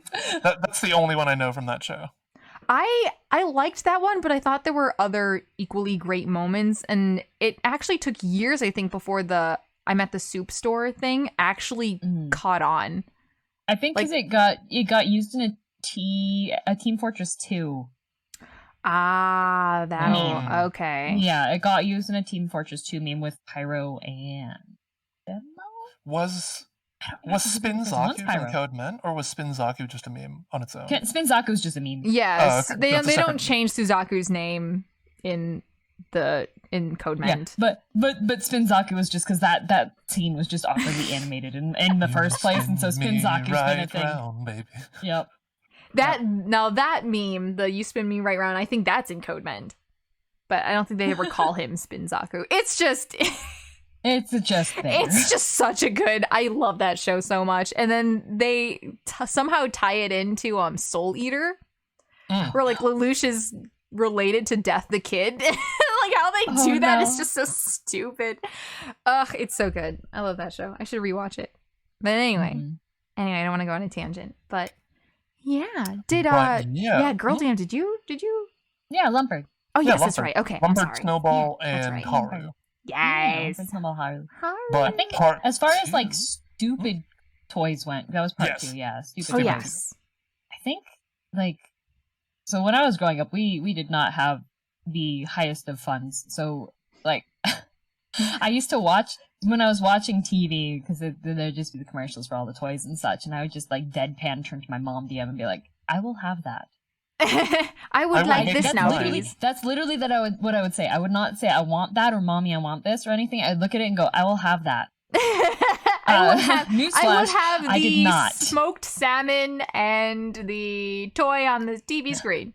That's I what would I have would that. have. I did not actually get it. So I never really had any of the stupid toys because like I wasn't able to get them. So I don't remember being like terribly disappointed in any of the things I had because it was just like the big present days were the birthday and Christmas would be like, oh, big presents kind of thing. Oh wait, That's wait, exciting. wait. Well, the one disappointment. Oh. The one disappointment. So every year we would go visit my grandparents. Mm-hmm. And my grandparents would always have Kinder eggs for us. Ooh. I do. And we like would me some always look Kinder forward to eggs. these Kinder eggs because they were like still marginally more expensive than like a standard candy bar. Mom DM would stockpile candy bars when they were super sale, and then we could get those for doing bonus chores if we wanted candy. So like stuff like Kinder eggs were always too pricey and didn't go on sale. And so Grandma Omi and Opa DM would always have Kinder eggs for us, and every time we would be excited to go visit because we would each get a Kinder egg, and then you eat the chocolate and you open it up and you're excited for it. It's a puzzle. Oh. Puzzles and the stickers were the worst prizes. Yep. Every The puzzles time. sucked. I hated Yes. like one time I remember I had scrounged up a little bit of like birthday money and I bought myself one of those 4 packs of Kinder eggs or like a 3 pack of Kinder eggs. Oh, Every ours only single comes one in of 3. them was a puzzle. That is wow, that is ugh. I was upset. I was like, this is an absolute waste of money. All of these are puzzles. I wanted a little car that when you pull it backwards, it drives forwards. Oh my god, I love those instead. A little spaceship, little spaceman, astronaut. Give me anything. Give me like the little mini watercolor set or something. Come on, but no, 3 puzzles. Oh my god, they put a watercolor set in a chocolate egg? Yeah. It had God. like a little tiny paintbrush and coloring pages, and the coloring pages were horribly bent because they were like squished into the little container. Yeah, And then it had yellow, blue, and red. But still watercolor? Like that's insane. Correct me if I'm wrong. Harune, aren't Kinder eggs banned in the U.S.? Banned? For like a choking hazard? Or something? They are illegal in the U.S. Yeah, illegal. That's what? If you bring Kinder eggs in, okay, so the U.S. has some kind of a law on inedible objects being with food. And they believe that Kinder eggs are a choking hazard because it has this plastic capsule that's inside of this chocolate egg. Which is silly because the capsule's huge. Yeah, you say it's silly, but in mid-2000s, a girl in France choked and died on one. What does that have to do with the U.S.? The U.S. has laws on inedible objects being contained with food. Okay, because I was about to say, because we do have sort of an equivalent, but they called it a Wonder Ball. And that was like a chocolate ball, but inside had like pieces of hard candy. So they were still edible, but there was never like, you know, non-food pieces in there. So with a Kinder egg, you have a thin chocolate, like milk chocolate and white chocolate shell that's shaped like an egg. And then inside you have a plastic capsule that's inedible. And inside of that capsule is kind of like a miniature Easter egg, and there's usually some kind of a toy or plaything that you can assemble that's broken down inside of it. And if you're unaware that that's what's inside of your Kinder egg, it's possible to try to eat the whole thing, and then bad times. Oh. Yeah. Oh, wait, hang on a second. I think it's like you can be fined up to 5,000 USD if you get caught bringing Kinder eggs into the States. So, Omi and Opa DM. Wait, but used to smuggle ones over to family members. I'm looking at some articles online, and this is from NPR. This was May 26, 2017. And it says, after being banned, Kinder eggs are coming to America. Oh, no, there's a variant that you have in the States. So the variant that's in the States aren't standard Kinder eggs. It is an egg-shaped container, but it's separated into 2 halves. and one half has like a cream thing that you eat with like a little spoon thing, and it has 2 little crunch balls, and then the right side, which is separated, you can open up and have the toy in that. Ah, Oh, okay. that is So they wild. I'm Yeah, they looking, have those in I'm looking Japan this up. too. Yeah, Yeah, what they is have it those in called? Japan Kinder too. Joy, I think? Yeah, Kinder Joy. yeah, That that is name weird. sounds I've never familiar. Yeah. I've never Yeah. seen this before. Okay, Yeah, yeah, so it's that like- one they have a clear separation between this is the eat side, this is the not eat side, and it's all contained in plastic, so you can't accidentally like put the entire egg in your mouth and then be like, what's inside of here? I can't breathe, right? Okay, yes, I see it. Yeah, it's Yeah. it's like one side, so I'm going to try to describe it for our listeners who can't see it. So imagine you take like a plastic egg, like one of those like plastic Easter eggs that you like open up and like your grandma puts jelly beans inside, except instead of opening like upwards like a burger, it's opening up like a hot dog. And one side has like a cream and I guess like some chocolate, and then it looks like they put 2 Ferrero Rochers in there. And then Yeah, on really the- mini ones. Yeah, and then the other side, at least in this image example, it has like a plastic little toy bike. Mm-hmm. So there's just like a very distinct separation. There's no chocolate Yes. shell. There's no, like I said, it just looks like 2 very tiny Ferrero Rochers, like in like a little pool of cream, Yeah. like whipped Yeah, cream or this something is. like I've that. never seen this variant before. I didn't know that was a thing. I've had that one before. Because I like chocolate a lot. I like Kinder chocolate, even though I know the quality's not the best on it, but I like it anyways. And so anytime I see something with Kinder branding that I don't recall having before, I buy it so I can try it. And so I've had like the Kinder Joys before, and I had them in Japan. So I was like, oh my god, is this a Kinder egg? And then it was the Kinder Joy, and I was like, oh, interesting. Nice. You know, and speaking of things that like you've never really had before, I know we're getting a little bit off topic, but I know Oreos just recently released a limited edition pumpkin spice Oh, I've had those. Oreo. I have not had them yet. I have not seen them in stores yet, but guys, if you guys find it, send it my way. I am an Oreo connoisseur. I need to They're try really good. them. They're really good. They taste like pumpkin pie. Oh my gosh, that's what I expected. Ugh. Mhm. I want them so badly. I'm glad you had some. The DM. cookies are kind of like a vanilla wafer style one Okay, instead of the yeah. chocolate. Yeah. And so that's like the crust part, and then it's got pumpkin spicy Oh my deliciousness in the middle. god. I want it. They're very good. I hope That's all I needed to share about that. Just talking about like things we haven't had yet and enjoying them. Mm-hmm. Oh, so Yeah. Kai and Harune, disappointing toys?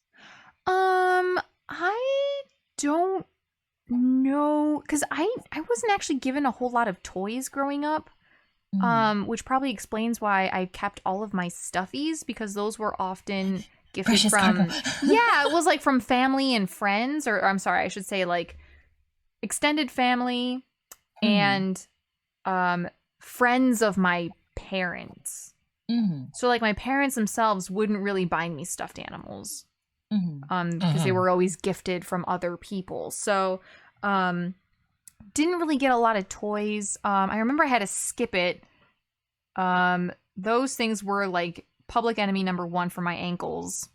They always hit that bone that juts out of the ankle. Always hit that all the time. Oy. But I don't think I ever had a toy. I was like, looking back, I'm like, why the heck is this a toy? But when you asked that question, Kai, the first thing that came into my mind is Ouija boards. I do not understand how that's considered a toy. That is no nonsense. Nobody should be faffing about with a Ouija board, and that should definitely not be sold to children who don't know any better. I know I'm a little stitious here, and I'm about to go off, but that should just not be a toy. I don't like that that's a thing. I've never owned one, and I never will. I'll never use one, and none of y'all should either. But also send us your spooky stories. But it was invented in the 1890s. I know, but it was used for seances. Like, that was during, like, the seance craze. Yeah, it was during, like, the spirits. Yeah, because we had that in an earlier episode. We talked about the history of the Ouija boards. Yes. But it's just kind of funny that there's, like, people tend to think that there's a longer history to them, but no, it's generally the Hasbro branded Ouija board that Yeah. Yeah, but just the fact that they were just like, oh, it's so popular, we'll just make it a toy for kids. It's like, you want kids contacting the spirit world? What are you doing? I don't know anyone who owns a Ouija board, thankfully. I don't need. I did know someone in middle school who owned one. That's creepy. The closest thing I have are tarot cards. Yeah. But I treat them very carefully. No, I don't think I've ever played with one either. I don't think that was really a thing around here growing up. No. I hear a lot of stories. The Japanese equivalent's kokuri-san. Right. Kokuri-san, yes, I've heard of that. Yeah. Is the that... one with the 10 yen coin? Yes. Yes. Is that super popular still? I don't know. I haven't looked into it too much. I know that there's horror movies about it in right, manga and of such. course. That's something that occurs in them. I don't know how popular it is, but it's probably just one of those urban legend type situations where you have people here and there that get interested in it, and then they tell you a story about how their cousin's friend who goes to this school in this region did it and went into a coma and died and such.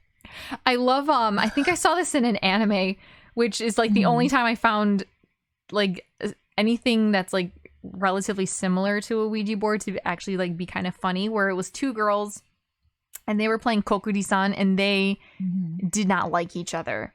And so, however many are participating have to touch the coin, right? Very much like the planchette on a Ouija board. Yes. Yep. And they asked about, so both girls liked one guy and they were like, oh, who does this guy like? And so each girl was trying so hard to move the coin so that it spelled out their name. So it was just them fighting with the coin over it. Yeah. So I thought that plot was funny, but that was the only time where I was they make it clear that they're trying to move the coin and there's nothing spooky about it. And so I thought that was funny, but I don't I hear a lot of, so I've been listening to a lot of so shout out to a podcast that I've been listening to fairly recently in the last couple months, called Two Girls, One Ghost. Oh boy. I know. Wow. Oh boy. I know. But it's actually really good. So it's these two girls who met in college and they bonded over their love of the paranormal because they both grew up in haunted homes. And so, years after, they've since graduated college and they're talking, I guess, for a while about gosh, we should make a paranormal podcast just talking about spooks and stuff. And so they finally do. They call it Two Girls, One Ghost. And at the end of every episode, they always have listener stories. And then every other episode they call it Encounters, which is just an episode dedicated to reading people's submissions. But so many of them are always oh, my friend who was into the occult brought a Ouija board to this party and thought it was cool. And I'm how many, it sounds like there are tons of people with Ouija boards, but I don't know anybody. I don't know if that was a generational thing. I don't know if it's falling out of fashion in the last 20, 30 years. But I don't know. These stories make it sound like there's a lot of people with them. And I just, in my experience, have not been in contact with somebody who has messed with or owns a Ouija board. Yeah, I had a friend that claims that she could speak to spirits and stuff, but I've said before, my childhood home was next to two graveyards. Ooh. And I used to play in them at nighttime and such, Oh and my I never had any paranormal encounters. And I've been on the Queen Mary, which is apparently the most haunted ship. Right, I've heard about that. I've been out there, and I've stayed in hotels that are haunted and such. There's one that my cousin had a birthday at in Oregon that used to be a poor farm. Okay. And then the building got bought out and renovated by a group that pretty much, it's a restaurant chain. Okay. And brewery chain and distillery chain. Ooh. Very interesting. That buy up antique buildings and then renovate them and open them as restaurants and bars and hotels. Oh, and they're very cool.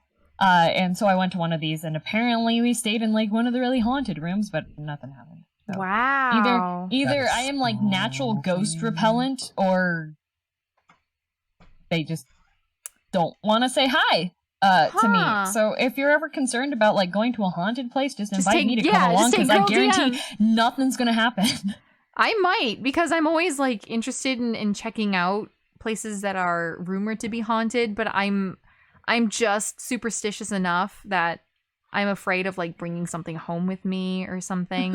I don't know. I don't know if I have any sense, but I just like psych myself out. Like I just get scared even just thinking about it. So I just need someone who's, you know, convinced nothing's going to happen. Yeah, exactly. Yeah. Like knows that like, listen, I've been to some of the most haunted places and nothing's ever happened. We're going to be fine.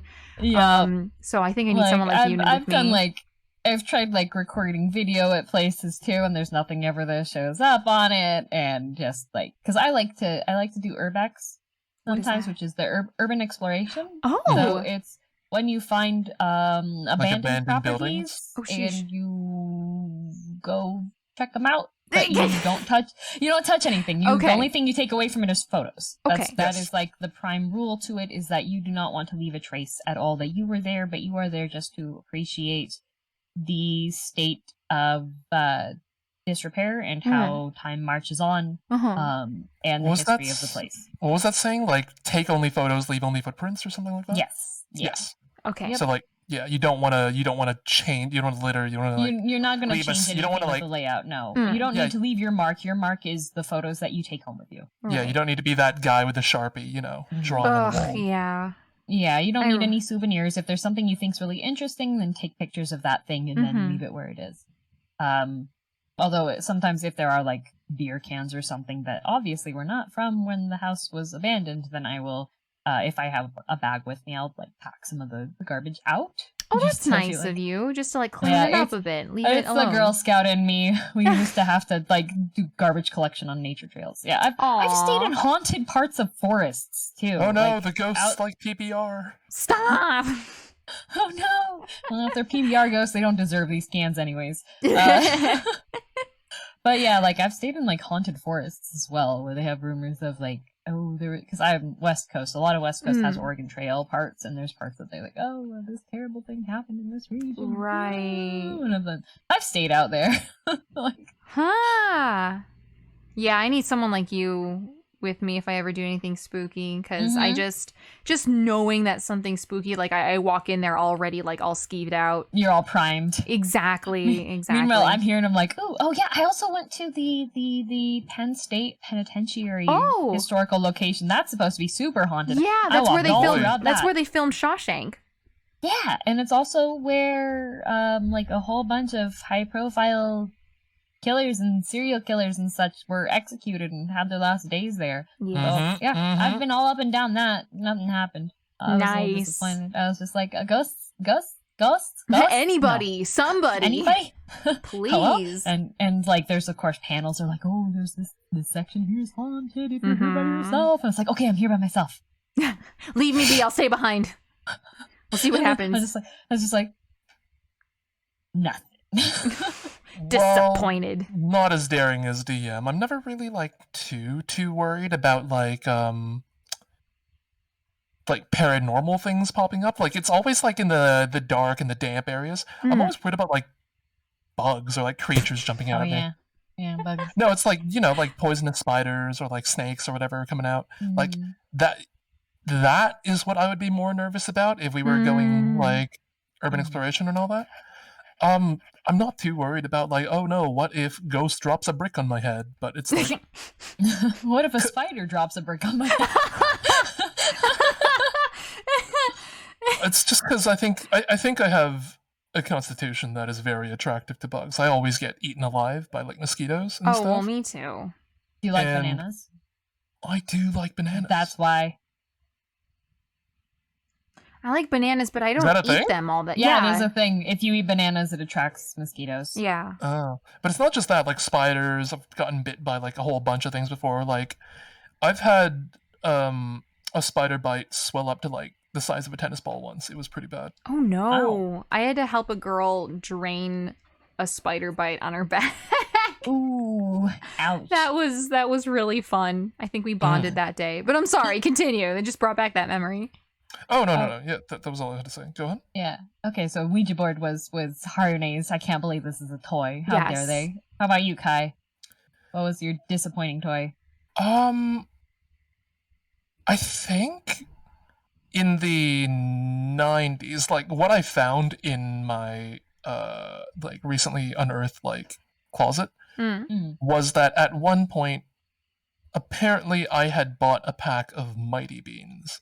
Oh my god, I remember those. Mighty Um, Beans? I think in like Yeah. the 90s, there was a lot of big companies were like trying to like capitalize on the idea that what were those little beanbag animals called? Beanie Babies. Yes. Oh. Like Beanie Babies were like very basic toys but super collectible, and like people were making Mhm. big money collecting rare ones or whatever. And I think like a lot of toy companies were trying to capitalize on that idea of making Mhm. collectible toys. So there were like Oh, NFTs. Pogs. Yeah, pretty much. Sure. Yeah. But I very much remember there being two different sets of toys. One was called Mighty Beans, Mhm. and one was called Crazy Bones. I don't remember Crazy Oh, Bones, but I remember okay. Mighty And Beans. I remember seeing them on TV, and I was like, I must have some. So I went and I bought a pack of Mighty Beans, and I bought a pack of Crazy Bones. And to explain what they are, Mighty Beans, they are literally just a tiny plastic pill-shaped shell Mm. with a ball bearing on the inside and a, a creature drawn on the shell. That's it. Or like a caricature of a famous person. So it was like, I think they had one with like Okay. WWE. So you literally had like a Hulk Hogan Mighty Bean, which was just like a really ugly drawing of Hulk Hogan on this bean. And Mhm. you throw it, and because of the way the ball bearing moves in the shell, it's pill shaped, it wiggles around a little bit. And that's the whole toy. Yeah, the Oh. whole like gimmick is that it can come upright. It could stand upright Okay. like one of Yeah. those like boxing. All And right. Crazy Bones are very, very tiny. I think they're the size of like the first joint of your thumb. Okay. Very tiny plastic figurines of monsters and stuff. And again, Okay. they had no articulated movements. They don't have arms or anything. They're not like little action figures. It was literally, it just looked like a paperweight. It was a tiny plastic paperweight shaped like a Oh. monster. And they sold them in like packs of 3, and you don't know what you're gonna get in them. I was caught in gotcha at an early age. So I opened my closet the other day, and I just see like these bits of plastics. They're just like tiny little figurines. And I very much remember playing with them as a kid. Like I would kind of just move them around and be like, "Ah, it's a monster." Or I'd like throw the beans and like just watch them stand up. I'm just like, why was this fun? I'm literally playing with a ball bearing. I think I'd have more fun with an actual ball bearing. I agree. Do you remember those magnetic ball bearings that people used to play with all the time? I do remember magnet toys being very Oh, popular. yeah. And you can Yes. make like a cube out of them. Or... Yes. Yeah. I don't know why. Those were They dope. always like rubbed off. I don't know what it is. There's like a coating on the little magnet balls. Mhm. If you play with them for like 5 minutes, your fingers turn black. Oh yeah, I noticed Maybe that. I think that was just like the low quality ones. It was probably low quality ones. I mean, we probably bought the cheap ones. But Yeah. I'm just like, what is this? Why is... So like, we played with it once and then just never played with it again. Because you're like, ew, my hands are yucky. Yeah, it's just like, this is gross. This is gross. I eat with these fingers. I've got chips to eat. But yeah, that's an example of a great toy, and then Mighty Beans were an example of a very I'm just like, questionable toy. why are these... And there was another thing that seemed really, really, really cool when I was a kid. But now looking back at it, I'm just like, I can see that it was an advance in technology, but this is so stupid. I can't remember what they're called exactly, but it was the size of a Game Boy, basically, like the old gray brick Game Boys. Okay. And it would load, like, they would sell cartridges with like a single episode of a Nickelodeon TV show. And if you put the cartridge in that thing, it would have a screen the size of a postage stamp, and it'll play that one episode in like 60p. Oh, sort of like a chip clips. I think that might be it. I think that's what it was called. I think they're called Wow. chip clips. But yeah, because they did that with music too. But I remember my friend owned that device, but he only bought one episode. So every car trip, we would both just be hovering over his little device, watching that one episode of SpongeBob over and over and over again. I'm sure it was a Oh my classic. goodness. And I'm just like, I can see in the 90s that being pretty cool, but Yeah. I don't think that was Cell 90s. I think that was smartphones early exist. 2000s. It might even have been early 2000s, late 90s, early 2000s. But it's just like, as soon as you get like an iPod with a screen, like an iPod Touch, Well, like those were everything changed. Yeah, because that was before iPods. So they were. That I was think they were before just. iPods. Yeah, they were just getting into that idea because this whole like you buy just a single thing, not an album, not a portable media. yeah, with a screen, Mm-hmm. and you can consume your favorite media. So I think that was Yeah, like but the now we've got like predecessor. YouTube and smartphones and iPads. I so literally it's have not my really. whole life on my phone. Yeah, and back then it would be one episode of SpongeBob in my pocket. But Amazing. I still remember my first MP3. Did you guys ever have a Walkman? Yes, I had a cassette tape Walkman. Wow. Yep. I didn't before my first MP3 player, which was like really like shitty off-brand one too. Oh yeah, that was the only type of MP3 player I had. I had like the cheapest MP3 player that I could possibly find. Mm-hmm. Before that, I think I had those Pocket FM radios.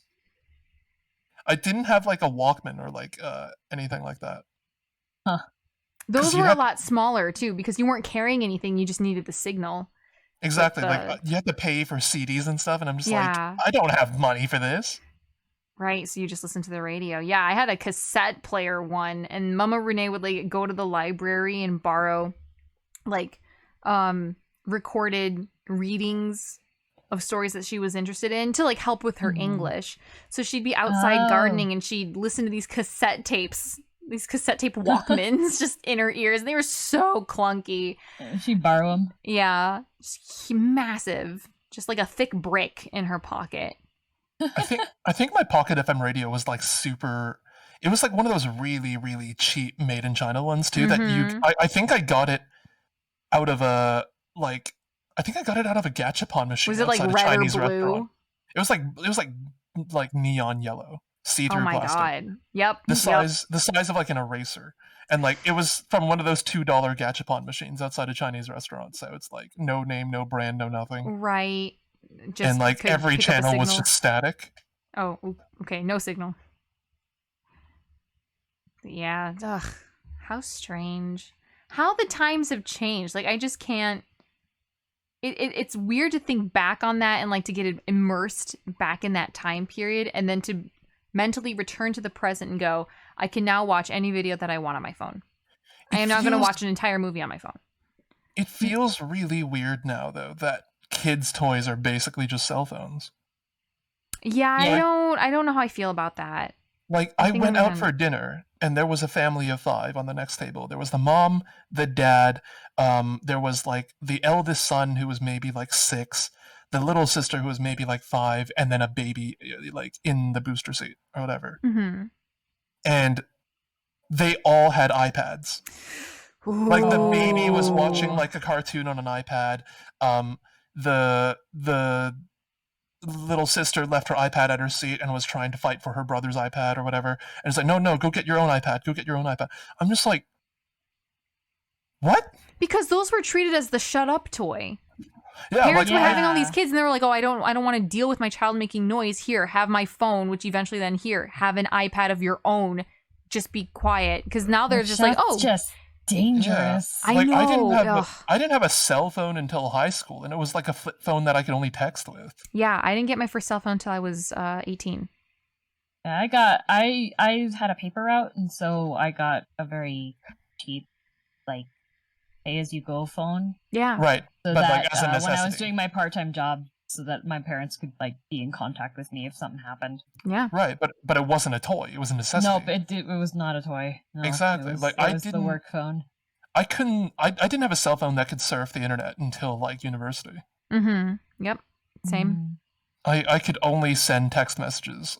And Same. I was limited to, I think, 50 messages a month Yep. when I had my high school phone. It was like the cheapest plan you can get. I still remember it was a Motorola Razr. I love that phone. Oh my god. Everyone loves the Motorola Razr. That was a really cool is. phone. It is the coolest phone I've ever owned. I still really adore the flip phone aesthetic. I really wish I could go back to it. Mm-hmm. But now it's the weird smart touch phone that you where like the screen actually folds. I actually saw one of my friends have them. Nane has one of those, and she had hers with like a really cute, like the flip Nintendo. Oh, hers looks like that for the screen. Oh, cute! Like the DS. Cute. Yeah. Yeah, it looks like the DS. No, the one before the Game one Boy SP. Yeah, it looks like that for the layout. It's really cute. That's so cute. Oh my gosh. God, return me to flip phone, please. Just. I've actually been looking into You can't get the good face tracking with that one yet, though. It's true. I don't even have look, I'm the only one here not tracking with an iPhone right now. Honestly, the tracking is the only reason why I got an iPhone. Me too. But I only have it because of necessity. Mm-hmm. I'm just on I'm on like a $16 webcam. It's okay. It's still working well for you. But I want to make mouth movements too. That you don't even care about. Yeah, you don't even need mouth movements. You just have the mask jiggling under your chin. Out that nobody will see. The whole time, you guys were saying all like, "I've got this expression and I've got this expression and I'm smug and I cry." I was making those same expressions under the mask. But how do you even know that it was showing under the mask because you have a mask? You'll never know. Neither will you. You don't even know. Yeah, you don't even know. But you'll never know. Anyway. Yeah. But man, we had a lot to say today. Yeah, 2 hours. 2 hours. Wow, It's been a long time. It's been a long time, okay? It has. We had to catch Everyone's up been busy. I didn't get to talk to you guys much lately. I was lonely. I wanted to catch up. I wanted to talk. Well, this was it. This was us catching up. All right, GHK now Radio shut up. season. Yeah. I feel like the level of sentimentality here was slightly varied between us. No. What are you talking about? We're all very I can cry. Yeah. Well, that's because you didn't show us your debut 2D model as soon as you got it. Yeah, hello. How dare. That's literally what I'm yourself. doing now. This is the first time I'm using it. You guys are literally the first ones to see it, and you're just like... He's palm hitting the desk. But that's okay. I know things have been busy, and it's always tough to like I said, it's a transition to get into the swing of like the fall winter schedule coming out of summer. But I know this does work best for our schedule because it becomes a part of our regular schedule instead of, hey, summer where everything's already up in the air. We can't really stay dedicated to that. So fall time does work best, even though it is our more busier time of year. But DM just finished moving. Kai finally got his model going, and like my life is settling into the fall season, so that'll make sense. So it actually works out best for all of us, I think. So yeah. So welcome back to GHK. We're back. Yeah. Yay. And as much as we've missed each other, we will wrap up our episode 1 with more to come in a more consistent schedule this week or this time, this season. Yeah. Let's hope. Let's hope. Let's hope. All right. Well, thank you guys for joining us yet again for this kickoff of season 3. And それでは皆さん、またね。バイバイ。バイバイ。Bye bye.